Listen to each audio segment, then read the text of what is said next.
Olá, esse é o Hard Codecast, episódio número 1, um podcast onde iremos discutir as experiências de profissionais brasileiros de tecnologia que trabalham ao redor do mundo.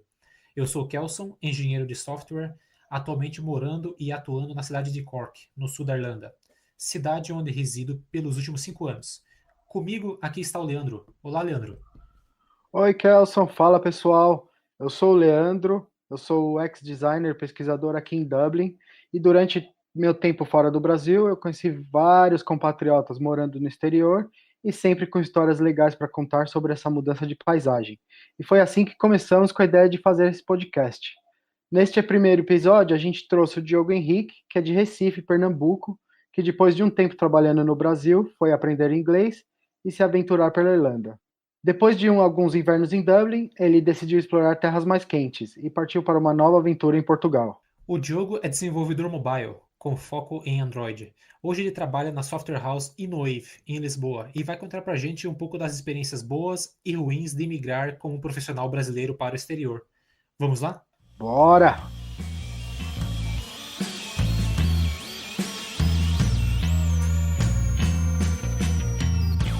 E aí, Diogo, tudo bom? Tudo bom. Prazer estar por aqui, conversando com vocês. Legal. Valeu por ter participado aí. O primeiro episódio que a gente tentou, eu esqueci de apertar o recording e a gente gastou umas 2 horas no primeiro, mas dessa vez a gente consegue. Boa.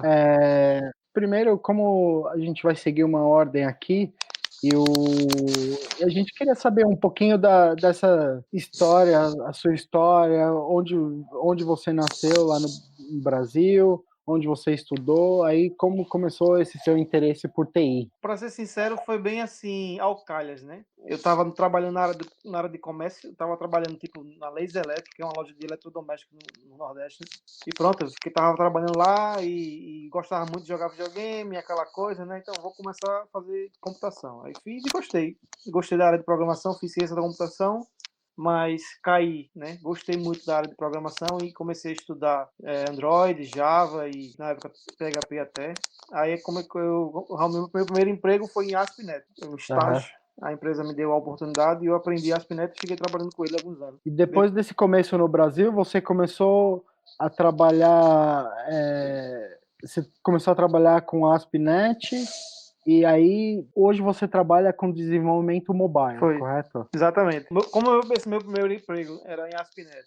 Eu gostava, era uma coisa muito boa na época, né? Assim, para quem tava no segundo ano da faculdade, né? Arrumar um estágio em Aham, programação e já ganhar um pouquinho a mais, já tava bom, né? Então, mas aí uma coisa que eu gostava mesmo era de Java, gostava mesmo era de Android. E certo. comecei a estudar por fora, fazendo fiz um aplicativo local mesmo para a cidade de João Pessoa, onde eu estava morando. Apesar de eu ser pernambucano, né? Nascido em Recife, o melhor estado do Brasil.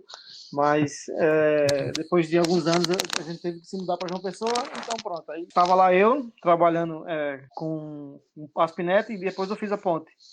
Apliquei para uma empresa em João Pessoa e comecei a trabalhar com Android. E que ano foi isso, Diogo? Só para a gente se situar, se o Java, o Android era bem adotado no mercado, como era nessa época o mercado para Android Developer? Eu acho que naquela época era uma época muito mais exploratória mesmo, algo muito bom, porque não eram, digamos, não tinha tantos aplicativos. Foi em meados de. Eu vou dar uma olhada aqui no meu LinkedIn, mas eu não lembro mais. Mas eu acho que foi em torno de. Se eu fui para a Irlanda em 2014, então foi em volta de 2012, 2013, por aí. Foi por volta disso. Mas foi muito bom, assim. Foi uma época muito boa, eu acredito, pro Android em geral. Por exemplo, nessa empresa que eu estava trabalhando, era para fazer um aplicativo para a prefeitura. Então, digamos assim, era uma solução que iria auxiliar o governo, né, local, de certa forma. Então, era algo muito prazeroso na época de fazer e também eu acredito que existia muitas soluções que estavam surgindo, como iFood, como essas outras aplicações em geral, né? E por curiosidade, essa solução ainda está no ar ou é legado, está lá sendo mantido por outra pessoa Hoje ainda ou continua lá, já ainda foi? existe em algumas prefeituras, porque na época foi o seguinte, era um programa do governo da saúde que os agentes de saúde precisavam passar na casa das pessoas para fazer um questionário. sobre Entendi. dengue, sobre Certo. essas coisas, esses censos, né, de saúde. Pronto, e o governo lançou isso e essa empresa já existia há muito tempo no mercado, né, de prefeitura em geral, fazendo sistemas para a prefeitura. Então, surgiu essa necessidade de fazer um aplicativo para substituir o papel. E até hoje Uhum. ainda existe. E até criaram outro aplicativo à parte, que é da mesma ideia, que é para coletar problemas da cidade. É como se fosse, sei lá, você vê um buraco, né? E você tira uma foto, faz alguma coisa no aplicativo e manda para algum lugar. Então, desse outro sistema da saúde, surgiu esse também que gerencia esses problemas da cidade, porque às vezes ninguém tem olhos para tudo, né? Então, foi uma Sim. ideia que surgiu. Para ser sincero, eu não sei se está pegando, só sei que ainda existe, porque eu sigo as pessoas no Facebook, tenho lá.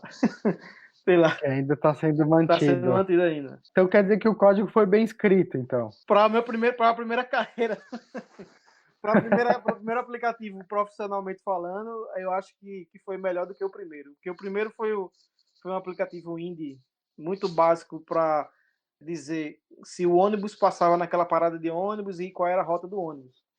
Sim. A gente perguntou à prefeitura. Foi até meu TCC, esse projeto.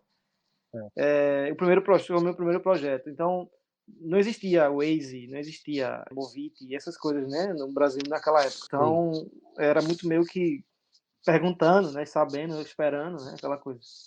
Pronto, é isso. A gente pediu as informações das paradas de ônibus e das rotas para a prefeitura, eles nos deram. Nós tratamos os dados e criamos um aplicativo que mostrava no mapa, né, essas coisas. Mas só durou uns 2 anos, eu acho, porque pronto, a prefeitura já não queria mais ajudar e não tinha mais informações. E cada um já foi para o seu canto, né? Cada um já foi trabalhar não sei aonde, não sei o quê, e pronto. O aplicativo ainda está online, é o Jampabus, mas está lá um banner bem grande, dados desatualizados. Aí Entendi. depois de um tempo a prefeitura foi e lançou outro, da prefeitura mesmo, que faz isso. Então, tá bem melhor do que esse, porque esse foi logo o primeiro, né? Então, é aquela coisa, não era nem MVM, né? Nem era MVC na época, então era qualquer coisa outra, Era era o outra beta, coisa. era o alfa. É interessante, Diogo. Para quem tiver interesse, a gente vai colocar o link aí das aplicações para que a gente possa para que todos possam dar uma olhada.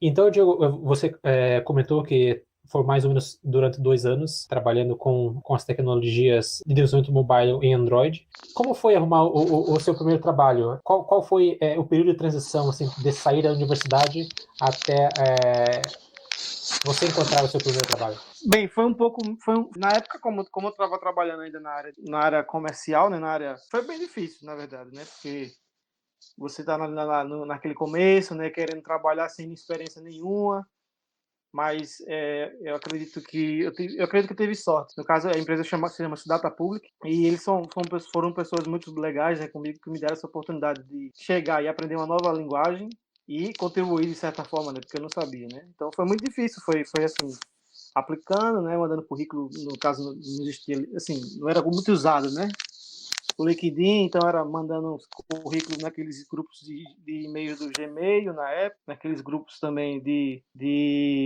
faculdades, e assim foi levando, foi mandando. Eu acredito também que depois de um tempo, depois que você vai fazendo as coisas, né, colocando no GitHub, indo para os eventos de TI, que é o que eu fazia, né, você acaba meio que criando uma rede, um network, né?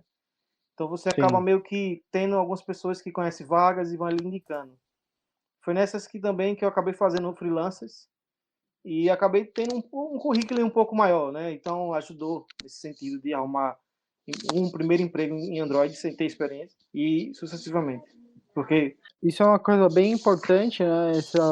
A questão de participar bastante de eventos, porque como você tocou, né, é bom para fazer um networking, começar a conhecer outras pessoas, e foi dessa forma que a gente acabou se conhecendo, exatamente. né?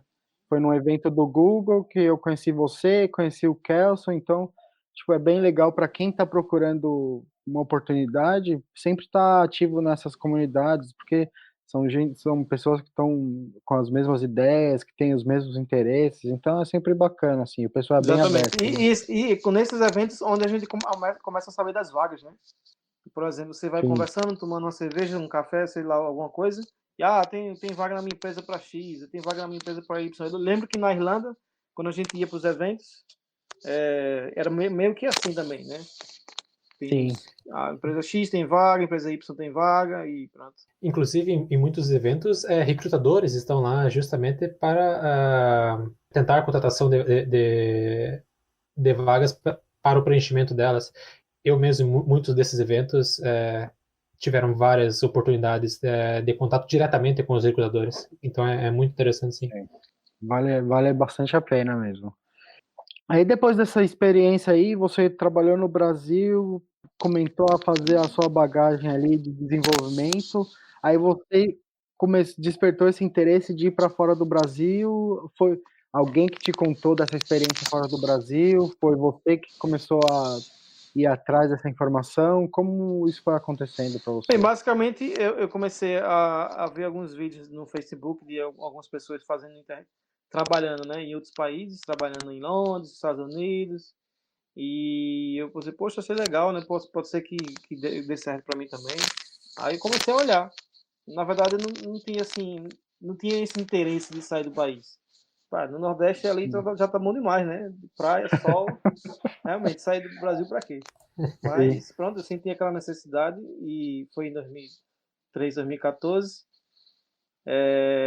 Eu acredito na minha época, algumas pessoas também me dizem, né, que na época o Brasil estava bom ainda. E pronto, eu decidi sair porque justamente eu queria aprender a língua inglesa, né, que é extremamente importante na nossa área, né? Mas a gente sabe por causa de videogame, por causa do Stack Overflow, mas a gente não sabe conversar. Então, nesses cursinhos Fisk, Wizard e essas coisas, não chega, né? Ele não tem aquela cobertura sobre com certeza não chega. uma coisa mais A profissional, pessoa sim. tem que ser muito focada para poder aprender inglês nesses cursos assim no Brasil. Pronto, e isso não era o meu caso. Então eu tive que fazer um intercâmbio mesmo, me jogar e aprender inglês. Aí eu decidi Dublin porque Dublin na época era o custo-benefício. Sim. E é porque também até onde eu conseguia pagar. Sim. Então, quando você fez essas mudanças, foi uma coisa temporária. Você pensava em vir para cá, ficar aqui por um tempo e depois voltar para o Sim, Brasil. exatamente. Deixei a namoradinha no Brasil e pronto, aquela, vamos lá, eu volto. Né? Mas eu fui para Dublin também naquela ideia porque eu sabia que existia empresas de TI. Então a minha ideia era poder também trabalhar na área e aprender ainda mais, né? Mas acabei gostando, acabei ficando, né? O dinheiro. Sim. É até engraçado que eu digo que eu tive muita sorte, graças a Deus, porque o dinheiro só dava para um mês, sabe? E eu consegui no mês seguinte. Então foi tipo assim, nas últimas. Na época, aquela renda é muito besta, né? Às vezes você vai para um outro país, você acha que vê coisas diferentes, vê preços diferentes, acha que tá de boa, tá tranquilo. Vou comprar isso, vou comprar aquilo. De repente, quando você vê, você não tem mais dinheiro. Isso é o que eu acredito que muita gente que migra acontece, né? Pronto, e comigo não foi diferente. Acabei gastando demais no primeiro mês e ficando sem dinheiro para algumas coisas, né? Isso é uma coisa bem comum aqui, né? O pessoal que vem, descobre a farra um pouco, o dinheiro acaba logo, aí porque uma cerveja tem que era ralar, 5 né? euros, aí você, mais uma, mais duas, mais três, quando você vê, você gastou 50 euros. 50 euros você faz muita coisa. Até você descobrir onde é que fica a DICE. DICE, para quem não sabe, é uma discoteca aqui em Dublin, que é muito frequentada pelos brasileiros e principalmente pelos estudantes, que a cerveja aqui geralmente custa de 5 a 6 euros, né? Mas na DICE, da terça-feira, 2,50, era 2 euros, né? E agora talvez seja 2,50, mas era 2 alguma onde coisa. o pessoal vai para... Aí quando você descobre a DICE, todo mundo fica rico, né? Todo mundo tá... Exatamente. Com muito dinheiro para gastar. E estudando na Irlanda, Diogo, logo você começou a melhorar o seu inglês e logo você conseguiu um trabalho na Irlanda, certo? Conta pra gente um pouco como foi essa experiência no seu primeiro emprego nas terras irlandesas. Meu primeiro emprego foi numa startup chamada Mobstacks. Foi justamente logo quando eu cheguei, foi justamente com base nesses grupos de TI, nesses grupos que existiam na época, né? Não foi naquele grupo que a gente tem no IT em Dublin. Na época, eu acho que era no grupo de Gmail ainda, né? Era IT Irlanda, ou era IT Irlanda, que tinha no Gmail, e pronto. Alguém me mandou um e-mail dizendo que a startup que ele estava trabalhando estava precisando de alguém para trabalhar com Android, mas que o trabalho não era remunerado. Se alguém quisesse contribuir com o projeto de alguma forma e aprender inglês, não sei o que, pronto. Eu fui o primeiro a mandar e-mail, né? Eu tinha acabado de chegar e mandei o e-mail para ele e comecei a trabalhar nessa startup por logo um mês, depois de um mês ou 2 meses de Irlanda. E contribuí ainda, acho que um mês nessa startup. Aprendi muito lá também, não só o básico do inglês, né? No básico, eu digo o básico do ambiente de trabalho, né? Aquele soft skills, aquelas coisas, né? Foi o primeiro contato com isso. Depois daí, eu comecei a trabalhar com uma empresa que fez o contrato de trabalho comigo e eu comecei a trabalhar nessa empresa, né? E pronto, foi daí que tudo começou. Foi daí que eu fiquei 3 anos nessa empresa, até ir embora. Entendi, legal. E você tem cidadania europeia, Diogo? Como foi o processo para você poder ser aceito? Que é uma dúvida que muitos brasileiros têm, certo? Antes de ir para fora. Será se eu vou conseguir um emprego? Será se o meu visto aceita? Então, conta para a gente como foi esse processo de procura até você encontrar esse primeiro emprego. Bem, eu não sou descendente de europeu, até que eu saiba, né? Então, eu vou fazer um 1, 2, 3 me ainda esse ano, e eu vou ver quanto por cento de europeu eu tenho, mas não tenho passaporte. Enfim, é o mais difícil, né? É sempre o mais difícil. Seria bom se tivesse a cidade fazer esse teste de DNA e já dava o passaporte, né? Fazer um fake ali. Era melhor. 40% europeu, tá aqui o passaporte. Seria mais rápido do que a burocracia, viu, velho? Sim. Valeria mais a pena. Mas enfim, eu não tenho, então é sempre um pouco mais burocrático. Eu vim como estudante naquela época, eu tinha um visto de estudante que eu tive que, digamos, converter para o visto de trabalho, né? A empresa normalmente funciona assim na Europa em geral, acredito. A empresa lhe oferece um contrato de trabalho. Eu quero contratar essa pessoa, pronto. E você, com isso, eu fui na imigração de Dublin, na Irlanda, e solicitei o visto de trabalho. E depois de um tempo, né, eu troquei esse visto de estudante por visto de trabalho. Aqui em Portugal é do mesmo jeito, e eu acredito que em vários lugares do mundo é assim. Você tem a possibilidade, né? Mas o engraçado disso é que muita gente ainda não, eu acho que muita gente ainda não entende que algumas pessoas preferem ir para o país como turista ou como estudante e tentar um trabalho porque acha que é mais fácil, mas esses vistos você não precisa, digamos, estar no país, né, como residente. Certo. A empresa pode lhe oferecer contrato de trabalho em qualquer lugar do mundo que você tiver. Então você pode estar no Brasil ainda trabalhando e você vai mandando seu currículo e de repente alguém quer lhe contratar, você faz toda essa burocracia. E no meu caso não foi assim porque eu estava lá estudando, né? Mas podia ser assim também. É bom deixar essa informação clara porque isso evita muito estresse para muitas pessoas, né? Sim, sim. E é importante comentar também que algumas das empresas aqui na Irlanda, elas têm uma parceria com o governo que permite as empresas aplicarem para os profissionais no que eles chamam de Fast Track Application, que é geralmente um processo normal de solicitação de visto de trabalho levaria em torno de um mês, e para algumas dessas empresas que são parceiras do governo, o processo é reduzido a uma semana e meia.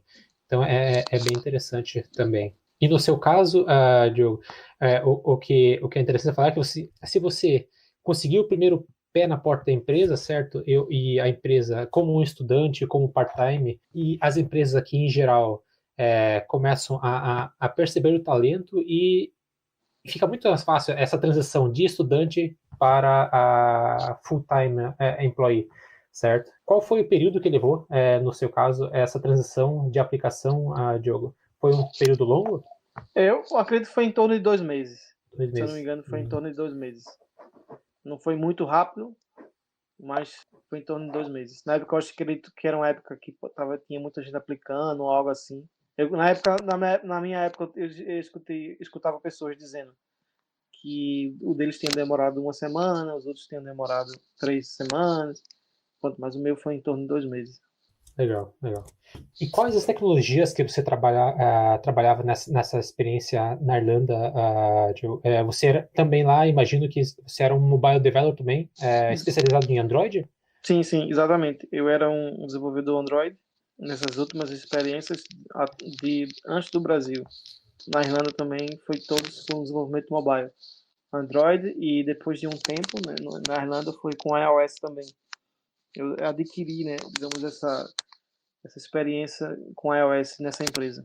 E isso foi uma transição do produto da empresa ou você mantinha a mesma aplicação para ambas as plataformas em paralelo? Foi uma necessidade que a empresa tinha e uma necessidade minha também, porque eu já tinha em mente, né, de ter esse no meu stack Android e iOS. Então, como naquela época, digamos, eu estava só a trabalhar e dormir, né? Então eu decidi começar a aprender iOS depois de um tempo. Então eu comecei a estudar, foi na época que o Swift, antes do Swift, na verdade. Eu comecei com o Objective-C, mas larguei de mão, porque não gostei. Pronto, aí depois de um tempo, quando lançou o Swift, eu caí em cima. Aí eu comecei a estudar. E, no caso, a empresa estava precisando realmente criar esse mesmo produto que eu estava fazendo em Android para iOS. Foi um match, né? Nesse sentido. Sim, sim. Bem, bem interessante. E como era o ambiente de trabalho nessa empresa, Diogo? É um time grande? Nacionalidades diversas? Conta pra gente como era o dia a dia seu nesse trabalho. Era uma empresa pequena, na verdade. Eu posso dizer que não era uma startup, porque já tinha um tempo já de Irlanda, né, ela. Mas era em torno de 3 a 4 pessoas desenvolvendo.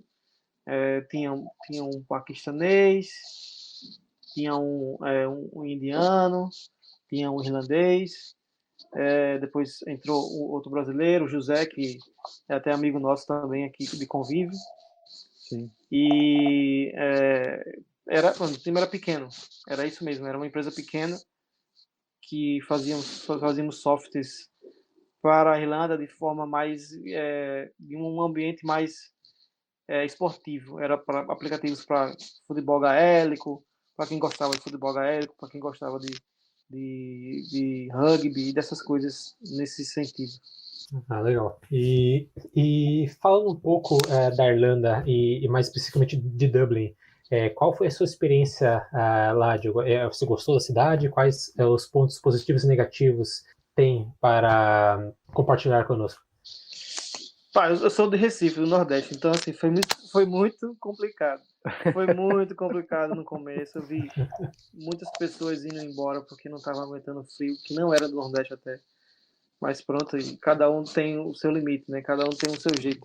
Mas foi complicado sim, no começo, mas também não foi o fim do mundo. Era frio, a gente se cuidava, mas a cidade era muito bonita. As oportunidades que tinha, as pessoas que eu conheci também tornaram, né, a experiência um pouco melhor. Foi uma cidade muito bonita, gostei muito dela, viajei para alguns lugares também. Recomendo muito para as pessoas a visitarem. E pronto, eu deixei, assim, sair da Irlanda por uma decisão pessoal, mas isso não me deixa, digamos, não me deixa com vontade de não voltar. Eu prefiro voltar. Sim.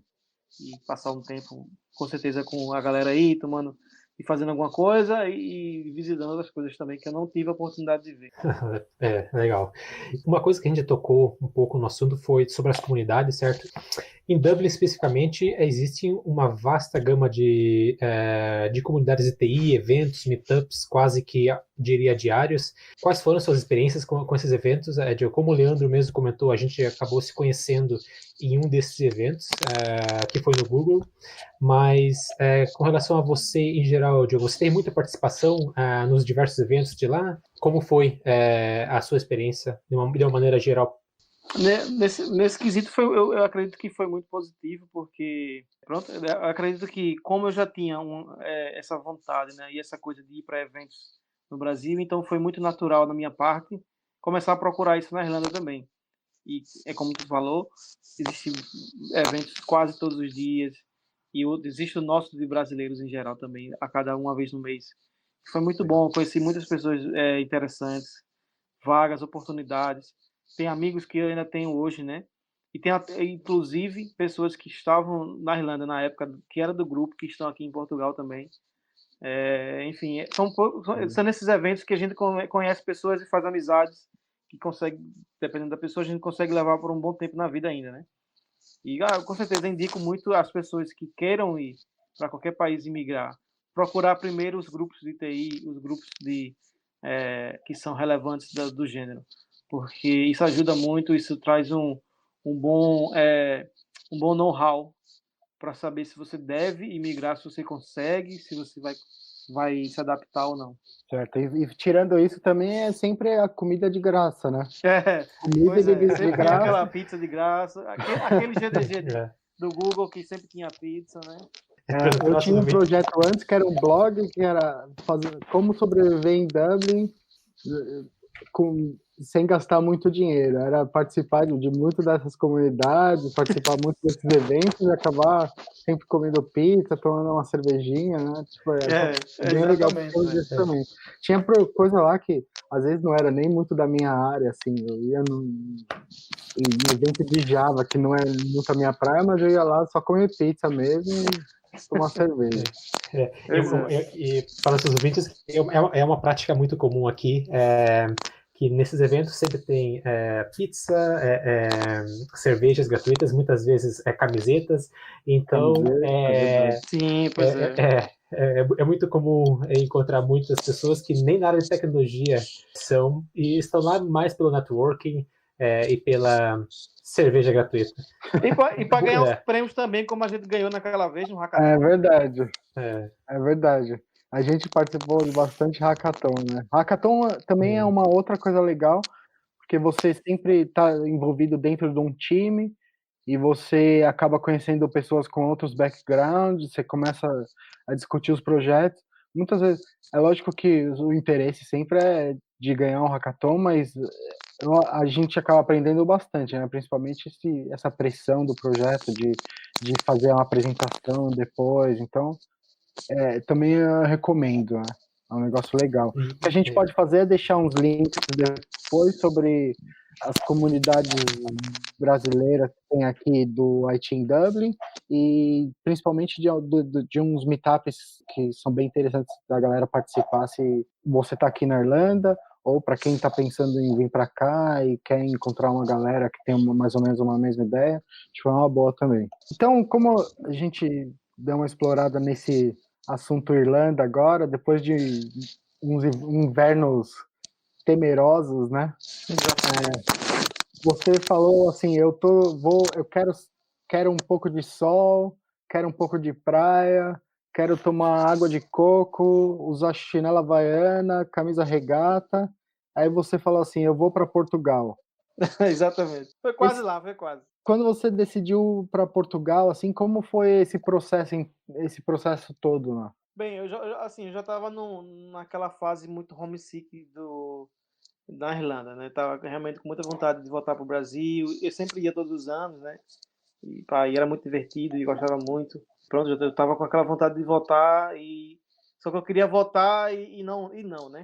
Eu queria voltar e ficar, digamos, perto. Né? Eu lembro que eu até comecei a procurar países próximos, né? Coisas ali na América do Sul, até em Buenos Aires, para saber se tinha muitas vagas de TI, como é que era o mercado, se era bom, se era ruim. Pronto, depois teve uma época que eu parei, aí depois eu comecei a procurar vagas no Japão, tentar fazer intercâmbio no Japão, assim, enfim, já não estava mais sintonizado com a Irlanda, digamos assim, né? Eu já tinha ganhado dinheiro, já tinha juntado dinheiro, já tinha, digamos, alcançado um level de inglês satisfatório.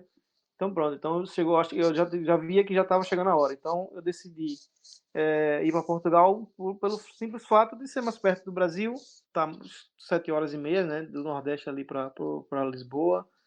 E o clima também extremamente parecido, né? Tem frio também, mas não chega como a Irlanda. Então se você parar para ver, foi muito lógico, foi bem Sim. racional, né? Esse tipo de mudança nessa época. E eu procurei uma consultoria, contratei uma consultoria para me ajudar nesse processo de visto. Eu não fui assim como eu fui para a Irlanda. Na Irlanda Na eu louca, né? fui como para aprender, de verdade. Mas eu não fiz Sim. algo errado, que era ir como turista e procurar emprego. Ou procurar Certo. emprego da Irlanda. Eu fui, digamos, com base em uma consultoria, com base em profissionais que ajudavam pessoas a imigrar para aquele país em geral. Então, Sim. foi aí que eu decidi, foi aí que tudo começou. E esse processo do seu visto, o visto para Portugal, você fez através dessa consultoria que eles te ajudaram a juntar documentação, a fazer toda essa documentação para aplicar para o visto em Portugal. Em Portugal você é pessoa jurídica? Você trabalha Sim, como pessoa jurídica ou? exatamente. Aí foi aí, pronto, aí conversando com eles, né, eu venho, eu posso procurar, aí conversando com eles a gente decidiu, a melhor opção para mim na época era o visto de empreendedor, que era o Certo. visto de D2, que é chamado aqui, onde você abre um negócio, uma empresa, que você vai prestar serviços para X, para Y, ou, claro, é como se fosse o PJ no Brasil, né? Sim. E você presta serviço normalmente para outras empresas, né? Ou se você tiver um negócio de verdade, você pode aplicar. Na época eu tinha, ainda tenho no Brasil, né? Ainda tenho essa necessidade de colocar aqui em Portugal também, que é um aplicativo de restaurantes, onde você faz pedido via aplicativo. Só que não é você, é o garçom. O garçom que Sim. gerencia ali o seu pedido. Ainda tem esse serviço no Brasil, tá rodando, tem mais de 20 restaurantes, só que foi com esse negócio que eu tentei aqui, né, chegar em Portugal. Só que Certo. consultoria foi mais lucrativo. Prestar Certo. consultoria para as outras empresas foi mais lucrativo e eu fiquei nessa, e estou até hoje nessa, né? Mas, enfim, o visto de empreendedor, eu tive que ir para o Brasil para aplicar para o visto, porque o visto se faz no país de origem, na época, era uma regra, ou era algo que foi solicitado pela consultoria. Pronto, e para mim estava bom, né? Eu ia ficar no Brasil, esperar o visto sair, maravilhoso, sem gastar nada na casa da nossa mãe, né? Certo. Então, assim, foi muito bom e Aproveitando a praia aproveitando a também, né? praia, as férias, né, forçadas, digamos assim, né? E depois que o visto saiu, eu vim para Portugal. E foi nesse meio tempo que eu acabei casando no Brasil. Então, assim, eu não vim sozinho, né? Porque na época na Irlanda eu estava só, digamos, não estava namorando com ninguém, não estava casado com ninguém. Então, Sim. quando eu fui pro Brasil, eu acabei casando e vim também com a esposa para cá. Então, a minha esposa também herdou o visto comigo, né? Ela tem um visto de trabalho normal. Hoje ela trabalha, tem um visto de trabalho que ela herdou de meu, né? Isso é uma pergunta legal, porque muita gente tem dúvida que aqui na Irlanda, até recentemente, não era, se você viesse com a sua esposa, não era possível trabalhar, né? A esposa não conseguia trabalhar se o esposo recebesse o visto de trabalho, né? No caso de Portugal, você recebendo o visto de trabalho, a sua esposa também recebe o visto de trabalho. Exatamente. O processo é chamado de reagrupamento familiar. Então, Certo. ela ganha, digamos, um visto de residência e trabalha do mesmo jeito que o meu. Então, pronto, ela vai ter os mesmos direitos, ela pode trabalhar normalmente. Bem, Uhum. esse é o visto de empreendedor, né? Mas existe outro tipo de visto. Que o visto de trabalho, que é o comum, que é aquele que você recebe uma carta convite de empresa e você faz o processo burocrático no consulado ou aqui em Portugal mesmo e você começa a trabalhar via contrato. Existem esses dois tipos de visto para nós. Claro que existem outros vistos, mas são aqueles vistos mais caros, né? Que são Sim. aqueles vistos para startup visa, né? Que tem um negócio muito lucrativo, ou aqueles vistos gold, são aquelas pessoas que têm muito dinheiro, né? E conseguem comprar Sim. uma casa aqui assim na lata e já ganham visto. É bastante utilizado aposentados, né? A pessoa aposenta Exatamente. e tem uma boa reserva e E é muito se usado muda pelos para brasileiros Portugal. também, porque nós somos muito ricos, né? Só que Tem muito brasileiro rico, né? Isso Não, é tem verdade. uma cidade aqui chamada Cascais. É. Eu lembro que foi engraçado. Isso é engraçado, fazendo parênteses aqui. Nessa empresa que eu trabalho, hoje, atualmente em Portugal, eu acho que eu fui um dos primeiros portugueses na área ali, né? Porque são 2 andares. Então, pronto, era muita pergunta, né? Que eu sofria, né? Naquela época. Pronto, e teve uma dessas perguntas foi, rapaz, mas o que é que tem lá em Cascais? Tu mora em Cascais, um cara me disse assim, na lata, tu mora em Cascais, né? Não moro não, pô, por quê? Porque só tem brasileiro em Cascais, porque vocês vão pra lá?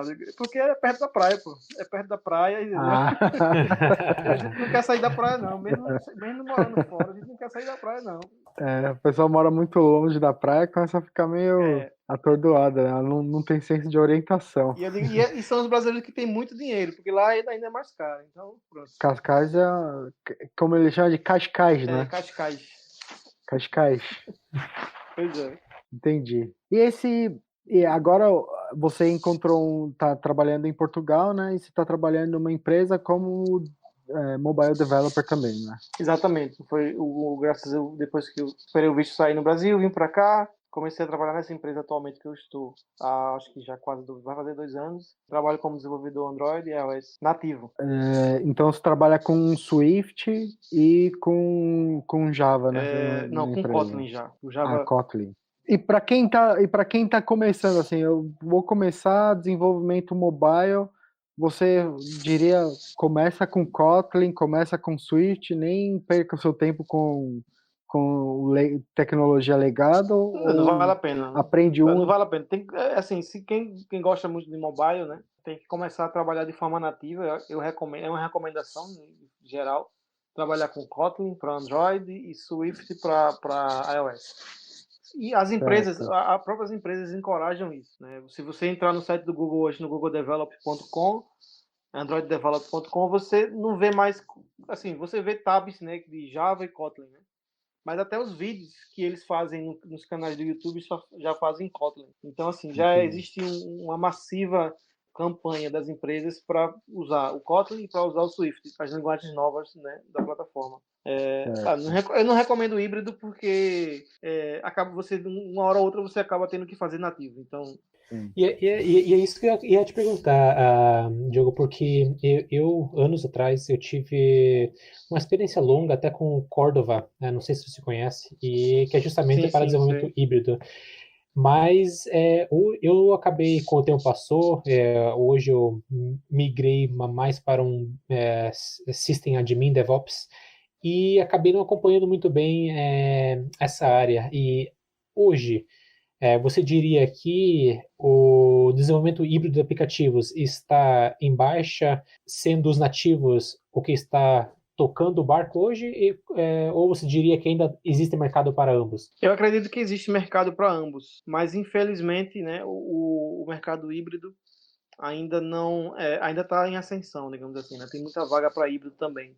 Sim. Do mesmo jeito que tem para nativo. Existe oportunidade para os dois. Eu gosto de falar, eu acredito que algumas pessoas que trabalham com mobile também, que existe aplicativos e existem aplicativos. Por exemplo, se o seu aplicativo é bem simples, às vezes compensa fazer em híbrido, para você não ter muito trabalho, né? Porque você tem que fazer duas core bases, né? Mas quando o aplicativo começa a ser um pouquinho mais complexo, fica mais complicado, porque você já encontra muitos gargalos do híbrido. Por exemplo, no Cordova, você faz plugins para se comunicar para a sua parte HTML, CSS, JavaScript, né? Se comunicar com o nativo. Mas você acaba tendo aquela que fazer updates de forma cuidadosamente, né? Para que não parta algumas coisas. E às vezes você tem coisas que você quer fazer no nativo que você faz só com 2 linhas, né? E acaba você tendo que ter muito trabalho naquela parte ali híbrida, naquela camada em cima. Tanto com Flutter como com React e todas essas outras camadas acima do nativo. Eu recomendaria nativo, pronto, é o que a própria empresa recomenda. Mas existe mercado com os dois. Certo. E aí essa decisão, assim, por exemplo, eu vou vou começar um projeto aqui, porque na sua empresa eles não fazem desenvolvimento híbrido, né? É só desenvolvimento aplicativo nativo. Ele não tem essa parte dos projetos híbridos. Bem, na verdade tem. E aí, atualmente tem. Pegamos um, né? Mas é híbrido nativo ao mesmo tempo. Depois eu explico. Certo. E, e como é que esse planejamento dentro da sua empresa, quem recebe o projeto, quem decide, isso aqui vai ser um projeto nativo, vai ser um projeto híbrido, como até essa tarefa chegar para você, a que Sim. momento nesse... Bem, assim, as minhas experiências foram todas em empresas do Brasil, na Irlanda. E quando eu cheguei aqui em Portugal, já foi numa empresa um pouquinho maior. Mas antes de chegar no Brasil, um parêntese aqui, né? Quando eu fiquei esperando o visto sair, eu fiquei trabalhando na Century, no Brasil, em Recife. Então, foi a minha Certo. primeira oportunidade com empresa grande. Empresa grande, esse porte, né? Você acaba meio que já tendo um projeto na mesa e esse é o projeto, né? É aquela visão que a gente tinha, né? Que eu tinha aqui na Century. Mas depois que eu fui para a Irlanda, eu entendi um pouco mais. Mas basicamente aqui funciona assim: a empresa procura algumas pessoas dentro da nossa empresa, algumas pessoas que são responsáveis para a comunicação com clientes externos, e eles também fazem pitches, né? Pedem às vezes para algumas pessoas fazer POCs, que aqui chama POC, que é aquele tipo de aplicativo que é demo. Vamos fazer um demo aqui rápido para mostrar para a empresa X, para ver se a gente consegue vender esse aplicativo para eles. Pronto. E é basicamente, bem simples, é basicamente isso. A empresa faz POCs, faz esses demos para as outras empresas gostam ou não gostam. Se gostarem, a gente começa o desenvolvimento, Eles dá um andamento, andamento assim. no processo, ou então ao contrário. Então as empresas precisam desenvolver algo para eles e contratam a nossa empresa e fala com essas pessoas que são responsáveis por vender ou gerenciar os serviços, né?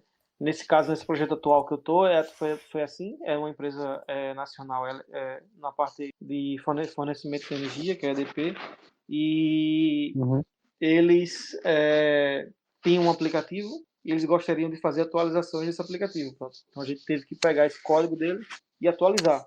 E esse era um aplicativo até híbrido. Era Angular, só que ele tinha uma parte nativa. Só que ele tinha uma camada nativa que era necessário fazer atualizações e algumas implementações. Certo. Então, é aquela coisa. O nativo, o híbrido, sempre depende do nativo. Né? No fim, você nunca vai deixar de ser um programador nativo. Você tem que ter um conhecimento nativo. Ou então vai no Stack Overflow e procura, né? Mas você sempre tem que ter aquele conhecimento nativo. Então é esse o gargalo que a gente trabalha hoje, mas faz parte do nosso dia a dia, né? Sim. Então, só para a gente entender um pouco, como é que funciona esse... Conta pra gente um pouquinho como é o seu dia a dia, né? Você acorda, como você vai para o trabalho, como é que geralmente um dia normal de trabalho conta pra gente. Basicamente eu acordo às 7h30, ainda tá, no momento, ainda tá escuro, né? Mas no verão é oposto, né? Vai estar muito claro. Mas enfim, acordo às 7h30, tomo um banho, pego um ônibus, que aqui se chama autocarro, e eu vou para o metro, que é o subway, né, em inglês, que é aquele metro embaixo. Eu pego um ônibus que vou para esse metro e desse metro eu chego no trabalho depois de algumas estações, 3 estações. Então, o meu trabalho é perto da estação, então meio que eu ando só mais 5 minutos e tô lá. E, digamos, eu saio de casa de umas 8 horas, chego lá de 8h30, 8h40. Então, eu chego lá, já ligo o PC, já converso com a galera e já dou bom dia, né? E vou tomar um café com algumas pessoas que estiverem lá no momento. Vamos tomar café, bora. Depois a gente vai, toma um café, come uma fruta, que a empresa também oferece aquelas frutas diárias, né? E pronto, depois a gente começa a trabalhar e depois já tem, umas 10 e pouco, já tem stand-up meeting, né? Que é aquele que trabalha com Scrum, tem aquele meeting de, sei lá, teoricamente deveria ser 10 minutos, mas a gente acaba passando, né? Certo. E fala o que fez ontem, o que vai fazer hoje, como é que está o andamento da sprint, todos esses processos que nós temos hoje na nossa área, né? E aí depois de 11h30, 12 horas, eu almoço com algumas pessoas que o português ele gosta de almoçar tarde, não é como digamos, comigo, como a minha pessoa, né? Eu gosto de almoçar de 11h30, 12 horas, e eu almoço essa hora. E os portugueses almoçam normalmente 12h30, 1 hora. E eu almoço. E a alimentação geralmente é o quê? Arroz, feijão, O meu é sempre o sanduíche? básico, arroz, feijão e alguma carne. Ultimamente eu estou tentando comer mais verdura, né? ou Certo. mais salada. Dando uma olhada no colesterol Exato. agora. Como um atum, um bacalhau. Agora que minha sogra tá aqui, né? A gente tá comendo muito bacalhau, que ela gosta de fazer. Pronto. E tem algumas comidas do Nordeste que eu acabo levando também. Pronto, mas basicamente é básico mesmo, porque à noite eu vou comer muito mesmo, porque todo mundo tá aqui em casa, então a gente acaba tendo aquela janta um pouco mais carregada, né? Sim. Mas depois a gente almoça, depois de almoçar tem um café também, pega um café na máquina, toma um café, conversa alguma coisa. Às vezes a gente joga, eu não sei, eles chamam aqui matrecos, mas eu acho que é uma... eu não sei a palavra no Brasil. É aquele jogo de futebol que fica 2 pessoas de um lado e 2 pessoas do outro batendo assim. Pebolim. Paintballing, pronto. Eles gostam quando a gente diz, qual é o nome disso aí, Diogo? Diz aí o nome aí, no Brasil. Paintballing. Pronto, é isso aí. Eu não sei se é no Brasil inteiro que é Eu não sei pebolim, nem onde né? é Em o São nome disso Paulo, no tô Nordeste, vendo. velho. Não sei não, sinceramente. No Sul é pebolim também. É pebolim. Pronto, aí a gente fica jogando aquele dali um pouquinho, conversa besteira, joga tem lá, um PS4. E depois a gente começa a trabalhar de novo até 6 horas. Depois de 6 horas a gente vai para casa. Certo. E esse basicamente é a rotina de trabalho. Um pouco mais light, mas era uma rotina de trabalho que eu tinha parecida com na Irlanda também. Na Irlanda era de 9 às 6. Só que em vez na Irlanda eu não tomava muito café, eu tomava mais chá com leite. Né? O chá com leite, o famoso chá com leite. Berry, tem o Berry, né? Berry ou lime. Porque pra quem não sabe, aqui na Irlanda é muito comum, certo? Muitos irlandeses, o primeiro café da manhã é um chá quente com leite gelado em cima. E quando eu cheguei e vi isso, eu não consegui evitar, certo? Mas existe um grande risco de greve caso a empresa não tenha leite. Eu já vi muitos casos aqui que deu sinal de guerra, caso falte leite no geral. Não vou trabalhar hoje. Então, Diogo, você comentou um pouco sobre o desenvolvimento que você está usando nativo, Kotlin e Android, e existe mais algum stack de tecnologias que você utiliza no seu dia a dia, no trabalho? Sim, normalmente às vezes, depois de um tempo, eu acho que com o desenvolvimento da área que você meio que acaba tendo que ser um DevOps também, né? Você acaba meio que configurando pipelines na Azure. A empresa que eu trabalho atualmente, ela foi já 2 anos seguidos que ela é Microsoft Partner of the Year em Portugal. Pronto, então temos tudo da Microsoft. Tem Teams, Outlook, SharePoint, Azure com aquelas subscriptions que a gente pode criar o que a gente quiser. Enfim, então a gente faz nossas pipelines, app services também para comunicações com a mobile. A gente não faz só a parte de mobile, a gente acaba tendo que fazer também microservices, back-end e às vezes dependendo do projeto. Então meio que eu não faço só o Android, eu faço só o iOS. Às vezes eu ajudo um pouco nessa questão de configuração de server, né? Às vezes endpoints. Atualmente eu estou fazendo muitos pipelines na Azure para poder gerenciar esses releases das aplicações, né? Por exemplo, faz um push para a branch X e depois de fazer o push para a branch X, roda esses scripts, depois manda o APK, né? O IPA para o e-mail X e não sei o que. Essas coisas que normalmente requer tempo. E seria outras pessoas que faziam, né? Mas se eu tenho esse conhecimento, eu também uso. Legal. E uma das coisas que eu lembro que você comentou numa das nossas conversas passadas é que você utiliza bastante hoje em dia tecnologia serverless da Microsoft, né? Conta um pouco pra gente qual que é essa experiência. Você vê benefícios nas empresas adotarem essas tecnologias que para nossos ouvintes que não sabem, as tecnologias serverless são infraestrutura na nuvem que que no caso da empresa do Diogo seria a Microsoft, provém para que os clientes façam deploy de funções e que rodem direto na nuvem ao invés de rodarem num servidor. O benefício disso é que a empresa que esteja utilizando esse serviço não precise dos sysadmins, dos DevOps, que em consequência não precisará daqueles constantes patches de segurança, que é uma dor de cabeça em qualquer empresa hoje em dia, aqueles constantes patches semanais de segurança, e as tecnologias serverless abstraem toda essa camada. Qual que é a sua experiência que você tem trabalhando com esse tipo de tecnologia, Diogo? Eu acredito que não é muito, digamos, nova, né? Eu já venho adotando isso desde eu trabalhava nas últimas empresas que eu trabalhava era com a Amazon, que basicamente é a mesma coisa, né? A Amazon é Lambdas e na Azure é Azure Functions, App Service, App Logic. Mas na nossa empresa, sim, temos alguns serviços, alguns aplicativos que dependem de Azure Functions, que são funções, códigos feitos em C Sharp ou qualquer outra linguagem, que executam algumas funções, né, algumas coisas em gerais na web. Temos, eu acho que, nesses dos projetos que eu trabalhei, temos em volta de 15, talvez, ou menos, Azure Functions, alguns App Services, e muito bom, é assim, é aquela coisa, eu acredito que ninguém mais programa mais monolítico. Eu acho que a tendência hoje é criar essa estrutura baseada em microservices ou pelo menos modularizar, seja lá o processo que, porque criar hoje, se você tem um projeto hoje monolítico é porque é o projeto legacy, é algo velho. Hoje, pelo menos na empresa atualmente, nós não gostamos, né? Lá conversa sobre isso mais, eu acredito que até motivo de chacota, né? Aquela coisa velha de um aplicativo único, né? Com várias classes em um aplicativo, temos sempre módulos, temos sempre funções, microservices, então isso é o que a empresa hoje trabalha. Aí essa empresa atualmente gosta muito de trabalhar com coisas novas. Ah, legal. E tocando nas aplicações monolíticas, muitas das empresas hoje em dia, todos os projetos estão sendo tocados através dos microservices, né? Não tendo um servidor dedicado para rodar as aplicações, mas hoje em dia executando em um ambiente Kubernetes ou OpenShift. A sua empresa, além das aplicações mobile, Diego, ela desenvolve outros tipos de aplicações, digamos, só web ou aplicações enterprise, ou ela é 100% focada em aplicações mobile?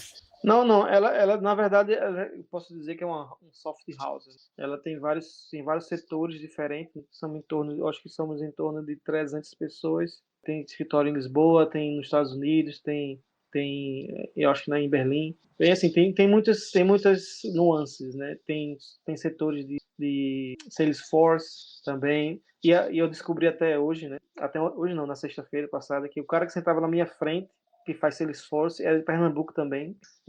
É aquela coisa, ele Legal. chegou lá há pouco tempo e tá perto de mim também, né? Ele trabalha com Salesforce e também tem uma área dedicada para data analysis. Tem algumas data analysis que trabalham, eu acredito que fazendo POCs ou analisando, fazendo alguns projetos de data analysis, analisando dados, criando algumas coisas para melhoria de algum sistema interno ou alguma coisa externa. Tem também, eu já vi também projetos sobre na área de SharePoints, porque eu descobri também essa semana que a Microsoft tem Microsoft Power. Power Apps da Microsoft, que você consegue fazer aplicativos e deixar esses aplicativos na própria SharePoint. É como se fosse uma loja de aplicativos, mas aplicativos voltados para coisas da Microsoft. A empresa tem um núcleo pequeno, mas com 3 pessoas que trabalham com isso, descobrindo essa semana também. Tem muito serviço com back-end, tem muitas coisas na Azure, né? Muitos pipelines, Azure Functions que servem para outras empresas. Então, não é só mobile, é muita coisa. Ah, que legal. É muito interessante. De uma maneira, já sendo uma software house, eu imagino que existem, como você comentou, tendo vaga para diversas ramificações da tecnologia. Existem vários treinamentos que a empresa dá para você e para diversos funcionários, Diego? Como funciona as práticas da sua empresa no quesito treinamento e evolução profissional do empregado? Sim, é bem comum em torno das empresas portuguesas fazer formação, que é formação. É engraçado até porque eu sugeri para a empresa que eu trabalho em geral fazer um curso de Android. Só que eu falava em curso, né? Falava curso, aí ela falava formação. Eu curso, ela formação, curso, formação. Aí depois eu fui entendendo, não é curso, velho, aqui é formação, então vamos dizer que eu vou dar formação. Então foi isso aí. É muito comum as empresas ter formação. A minha esposa, quer dizer, que ela trabalha numa empresa de telemarketing e ela constantemente tem formação, tipo, em vez de ela estar trabalhando, ela tá aprendendo alguma outra coisa. Então é muito comum ter esse tipo de coisa. A empresa, sim, ela tem formações, elas fazem algumas épocas do mês, aqueles meetups para falar sobre um assunto, ou então mesmo só cerveja mesmo e comida pra gente. Mas sim, É muito comum. E para os aspirantes de mobile developer, quais as recomendações que você teria para alguém que quer entrar nesse ramo? Você indicaria Android, iOS, ou hoje o mercado requer o profissional saber ambos? Qual a sua visão nesse quesito, Diogo? Se para alguém que queira vir morar em Portugal, digamos assim, em algum lugar da Europa, né? Eu dizia nativo, apesar de eu morar em Portugal, onde foi criado o OutSystem. Eu soube pouco tempo disso também, até. O OutSystem é uma plataforma que você cria aplicativos web, drag and drop, né? Mas é muito popular e o salário é muito bom. Eu fiquei espantado com o salário quando eu vi. Como chama?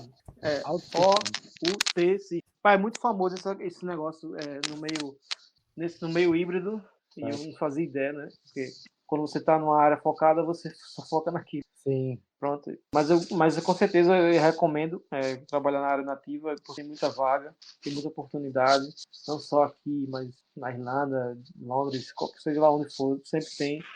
Eu acredito que aquele shift de criar sites já passou. Agora se cria aplicativo. Aproveitando esse seu gancho, na sua empresa existem vagas? Sempre existem vagas abertas de acordo com o candidato? Qual que é a sua visão nas oportunidades que a empresa tem no dia a dia, mês a mês? Bem, tem muita vaga. Tem muita vaga aberta, tem vaga para back-end usando C Sharp, né?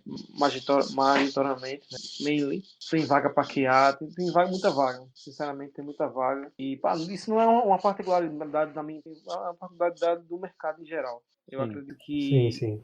Vale muito. Quem tem um inglês um pouco do médio para o avançado, se ele quiser trabalhar aqui em Portugal, em qualquer outro lugar da Europa, ele pode conseguir uma vaga de emprego. Né? Não é algo certo, não é algo que ele vai conseguir de imediato, mas como eu falei, o inglês é necessário, então tanto nessa minha empresa como em qualquer outra empresa portuguesa, o inglês é extremamente necessário, apesar de sermos um país que fala português, mas o inglês é diário, no dia a dia nas empresas. Sim. E com relação a você, Diogo, quais as tecnologias que você quer aprender? Quais os seus próximos passos que você vê na sua carreira? Atualmente eu estou tentando ter tempo para fazer uma certificação do Android. Estou tentando ter esse tempo, mas está difícil, né? Minha filhada está com 4 anos, ele não sai do meu pé.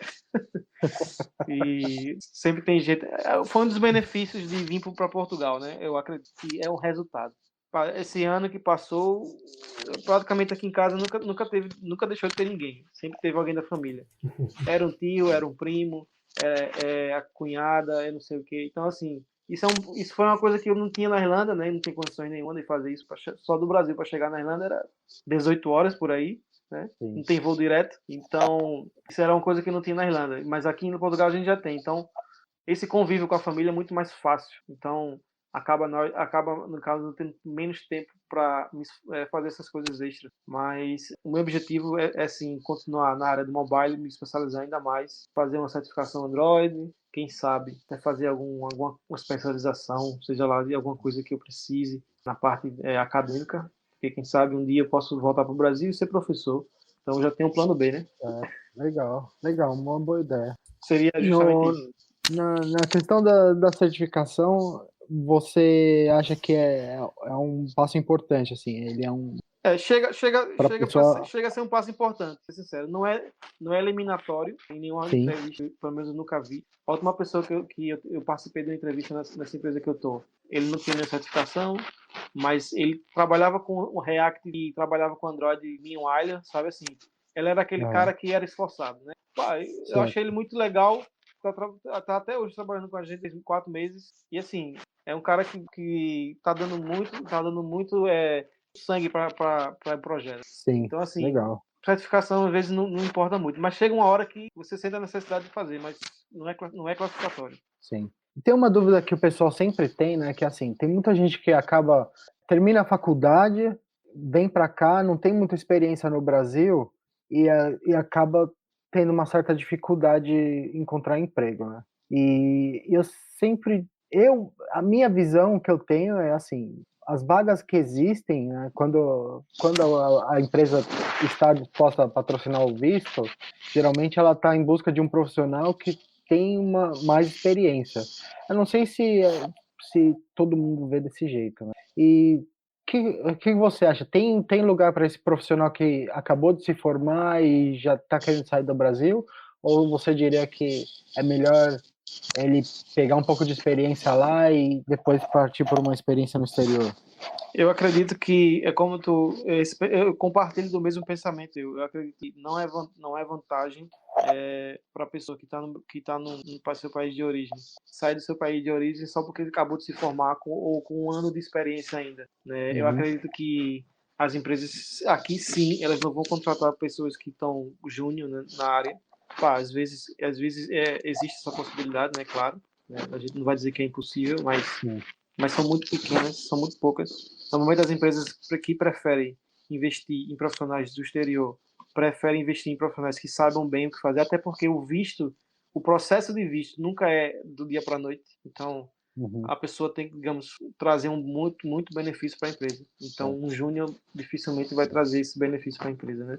É apenas quem tem um pouco de experiência. E eu compartilho assim, com certeza vale muito a pena ficar no Brasil um pouco, ou qualquer outro lugar. Pegar uma bagagem e depois partir para uma vaga no exterior, né? Sim, e eu compartilho também da mesma opinião, com a única exceção de que se o brasileiro ou quem tiver a oportunidade de vir cursar uma faculdade, aí pelo menos na experiência que eu tive nesses últimos anos, é que existem muitas empresas que vão aceitar o profissional recém-formado, mas recém-formado na Irlanda. E uma das vantagens para o brasileiro que vier para cá com o intuito de fazer a graduação é que no final da graduação o estudante tem um visto automático de 1 ano, que é tempo suficiente dele encontrar uma vaga júnior, que é como a gente discutiu nesse podcast anteriormente aqui, uma vez que você está lá na porta, mesmo seu visto sendo 1 ano, esse visto de 1 ano é tempo suficiente para que você possa demonstrar o seu potencial. E todos os casos que eu vi de profissionais que tentaram neste quesito pós-graduação na Irlanda acabaram sendo efetivados no fim do período. Porque uma vez que você está na empresa, as suas chances, caso, claro, você tenha um bom rendimento, é muito difícil que você seja desligado. Sim, porque a empresa já te conhece, a empresa já tem uma experiência, falou, pô, eu gostei desse profissional, eu vou, mesmo que agora eu tenha que fazer um outro processo de trabalho, de visto de trabalho, ela vai fazer esse esforço pelo profissional que ela tem interesse, né? Sim, exatamente. Legal. E aí a gente está quase encerrando aqui, a gente só tem mais algumas perguntas, Diogo, sobre Portugal. O aluguel aí é muito caro? Como é que funciona? Como é que... Pá, é muito caro, é muito caro. Eu imagino que não seja diferente de como Dublin. Sim. É muito caro, assim. Atualmente Lisboa, né, capital em geral, tá muito overrated, digamos assim. Muita gente tá vindo para cá ou passa férias aqui. Os aluguéis estão muito caros. É assim, eu acho um absurdo, para ser sincero, o salário mínimo ser 600, né, alguma coisa, né? E as pessoas alugarem casa por 800. Uma casa de 1 quarto, 2 quartos, sabe? Eu acho muito, eu acho um absurdo muito grande. Isso é o efeito, é uma bolha que vem das empresas de fora, né, que vem implantar aqui, pagando salário mais altos, né? Salários, sei lá, de Dublin, salário de Londres, não sei o quê, e pronto, mas e as pessoas que moram... As pessoas que moram estão sofrendo. Mas assim, o português não é uma pessoa chata, não é uma pessoa que está indignada com isso, né? Não tem nada, eu nunca passei por isso aqui. Nunca sofreu preconceito. Nunca sofri preconceito, nada disso, entendeu? É de boa demais. Eles estão muito acostumados com o brasileiro. Consomem muita cultura brasileira. Então eu me assustei, para ser sincero, em alguns fatores, né? Porque às vezes eles sabem coisas que eu não sei do Brasil, né? Eu acho que até da última vez que a gente conversou, eu comentei sobre um português lá do meu trabalho que conhecia diversos comediantes brasileiros, eu não conhecia um. Eu acho que eu só conhecia o Whindersson Nunes mesmo. E é só. Pronto, mas ele conhecia vários, ia para Eversal e fazia brincadeiras de comediantes que eu não entendia, enfim. Mas não existe isso aqui, sabe? Tem muita gente, tá muito caro mesmo, de verdade, os aluguéis, né? Sim. Mas é fase, né? Sim. E é um processo burocrático de alugar, é um depósito, como é que funciona? Sim, exatamente. Aqui é trabalhado normalmente com 2 vertentes. Você faz o depósito de pelo menos 3 meses à frente, né? 3 meses? Eles chamam aqui de calção. O calção vai ser Então, se o seu aluguel é 1.000, você tem que ter pelo menos 3.000 euros para 4.000 euros, né? Que é o primeiro aluguel, Sim, o mais primeiro os 3 aluguel. e os depósitos. Exatamente. Quando é 3, né? Mas tem gente que pede 6. Certo. E às vezes algumas pessoas pedem fiador, que é aquela pessoa que você precisa Sim. colocar junto Como no também Brasil, negócio. né? Exatamente, exatamente. É. Entendi. E aí você recomenda para o pessoal que tá com essa ideia de mudar para Portugal, você fala assim, vem para Portugal, que é um lugar bacana. Tem alguma dica para quem está pensando em se estabelecer em Portugal? Eu recomendo muito, é um país muito bom, é um país muito legal e o clima O favorece clima é muito. agradável, né? Comida é bem parecida com a nossa comida, o nosso feijão, arroz e carne, né? Por um lado, né? Eles não comem muito feijão não, Não, mas, ok. mas a comida é muito, muito gostosa, pelo menos eu gosto, né? Sim, isso aí. Algumas E a gente pessoas está mais próximo, né? A gente conhece um pouco mais dessa culinária, exatamente. né? Exatamente. Aquelas raízes que nós brasileiros ainda persistem muito aqui. E eu recomendo muito, assim, mas o que eu recomendo é ver com cuidado com qualquer outra imigração que você vai fazer para qualquer lugar do mundo, né? Sim. Estude bem, acesse os grupos de brasileiros locais, né? Tipo, Sim. no caso, falando em relação de TI, tem um chamado TI Bratuga. TI Bratuga. TI Bratuga. É como se fosse o nosso IT em Dublin. Brasileiro e Tuga. Tuga quer dizer português, né? Tuga é português, é. Isso. E Bratuga eles chamam normalmente, não chamam normalmente. Zuca? Eu acho que os caras misturaram aí de alguma forma. Pronto, aí ficou assim. Tipo Brazuca, né?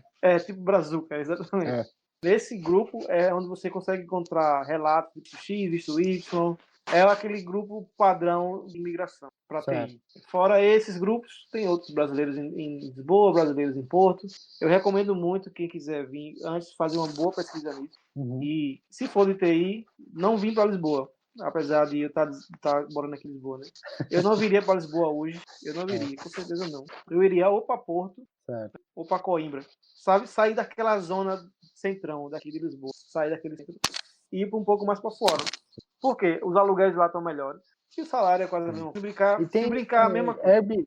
Tem várias empresas grandes que estão se estabelecendo em Porto, né? Eu ouvi dizer que a Airbnb está se mudando lá para Porto. Eu já ouvi de outras empresas que estão buscando se estabelecer. E Portugal tem se estabelecido nesses últimos anos, né? Como está sendo bem atrativo para... Acho que também pelo clima, né? Ele tem um clima Sim, pode ser também que influencie, né? Sim. Aquela parte. Eu acredito que aqui em Portugal, como na Irlanda, as empresas de TI são favorecidas. Sim. Tem alguns privilégios também, porque se não tivesse esses privilégios, não teria tanta empresa de TI aqui, né? Sim. Então, está sendo fomentado isso. Então, se você for para Praga, Porto, Coimbra, Aveiro, são no norte, né, do país, né? Não é no sul, não tem um pouquinho de praia, mas pelo menos você consegue alugar uma casa um pouquinho mais justa. Sim. Né? E no final tão bem quanto. Sobra mais dinheiro no final do mês, né? Exatamente. Exatamente. É isso aí. E você tem planos de voltar para o Brasil? Eu acho que só de férias. Sim. Só de férias mesmo, mas criar uma fazenda, pegar uma fazendinha lá, criar umas galinhas, colocar lá pra cá. Mas só de férias mesmo. Mas com certeza não eu vou no final do ano. Mas no momento é só receber o povo que tá vindo de lá pra cá. Certo. E já prepara a cama aqui pra gente também. Pois Celso, no verão, olha aí, o verão lá em Algarve. Dá pra tomar banho de praia de verdade. Em Algarve dá. Legal. Então, beleza. Valeu, Diogo. Valeu pela participação, pela paciência de fazer 2 episódios do podcast aqui com a gente, do Hard Code. Valeu demais. E é isso aí.